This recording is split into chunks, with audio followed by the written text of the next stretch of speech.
Last time we started with the region of neck in gross anatomy of head and neck.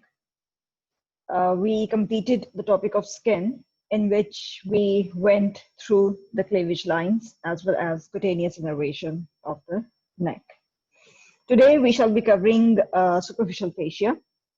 The superficial fascia in the region of neck comprises of or contains platysma, cutaneous nerves, superficial veins, and lymph nodes.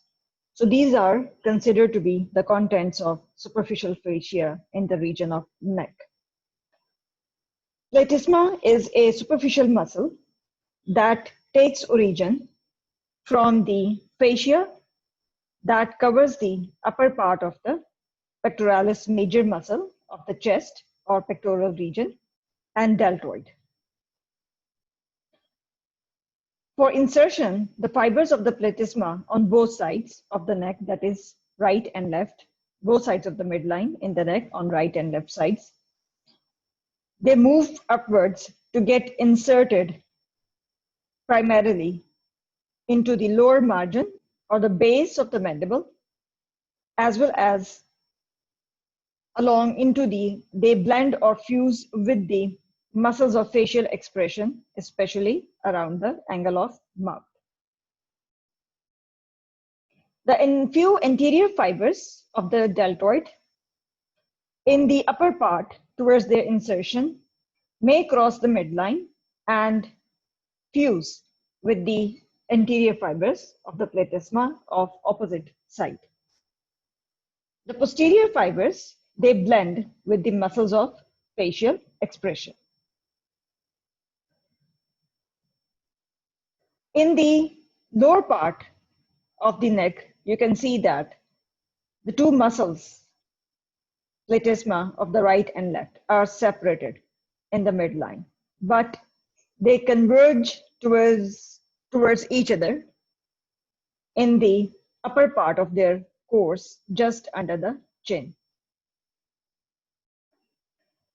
The nerve supply to platysma is provided by the cervical branch of facial nerve, and for proprioception, transverse cervical nerve is the nerve for proprioception.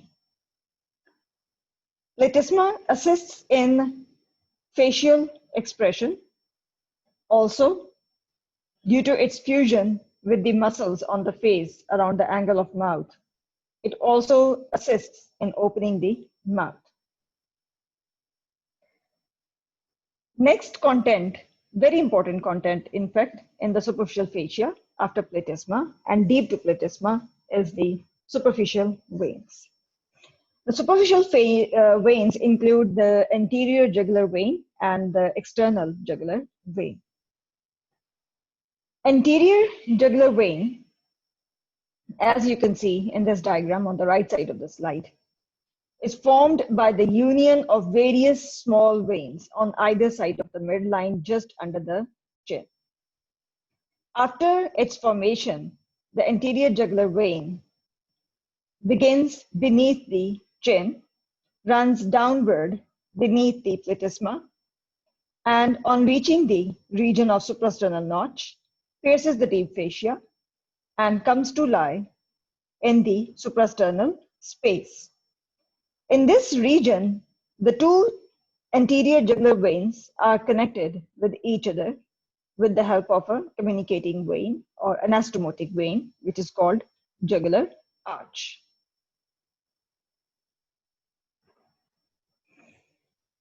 After piercing the deep fascia and coming to lie in the suprasternal space, the jugular veins on both sides take a lateral turn deep to sternocleidomastoid muscle in order to get drained into the external jugular vein on the two sides, both sides of the midline of neck. The next very important vein that lies within the superficial fascia as its content is the external jugular vein. It is formed by the union of two very important veins, posterior auricular vein and posterior division of the retromandibular vein. After its formation, the external jugular vein begins behind the angle of the mouth, descends obliquely, taking an oblique course across the sternocleidomastoid deep to platysma, pierces the deep fascia on reaching the upper part of the clavicle, and comes to lie within the posterior triangle of neck, and finally drains into the subclavian vein.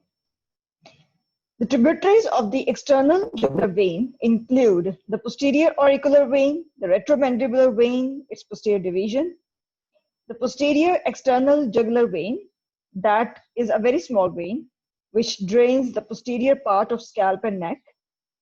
Then we have transverse cervical vein draining into the external jugular, as well as suprascapular and, in the last, anterior jugular veins.